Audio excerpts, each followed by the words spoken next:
1974 1964 సంవత్సరం వచ్చేప్పటికి మార్చి 16న మీరు సారథి స్టూడియోస్లో తెని మనసు సినిమా షూటింగ్ స్టార్ట్ అయింది. దానికి క్లాప్ కొట్టింది అక్కినేని నాగేశ్వరరావు, అలాగే సావిత్రి కూడా ఆ ఫంక్షన్కి అటెండ్ అయ్యారు. అయితే ఈ సినిమా కూడా ఒక ప్రత్యేకత ఉందండి. దీనికి ఒక కమిటీ ఉంది. ఆ కమిటీకి చైర్మన్ ఎవరంటే అక్కినేని నాగేశ్వరరావు. ఆ రోజు కొత్త నటీనటులు ఎవరైనా ఆ సినిమాకి తీసుకోవాలంటే ఫైనల్ సెలక్షన్ చేసింది అక్కినేని నాగేశ్వరరావు.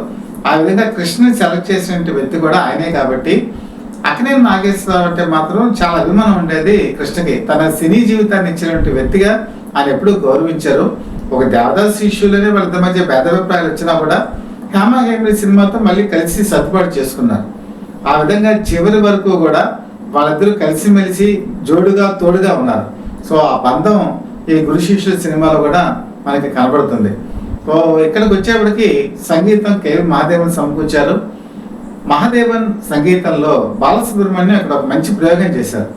1981 వచ్చేప్పటికి అక్కినేని నాగేశ్వరరావుకి టోనీకి ఒక వరవడి, అలాగే సూపర్ స్టార్ కృష్ణ టోనీకి ఒక వరవడి. ఇది అందరికీ ముద్రపెట్టిపోయింది. సో ఇద్దరికి డ్యూయెట్లో ఆయనే పాడారు.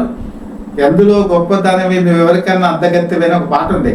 అందులో అచ్చు అక్కినేని నాగేశ్వరరావు పాడినట్టు మరి బాలసుబ్రహ్మణ్యం పాడతారు.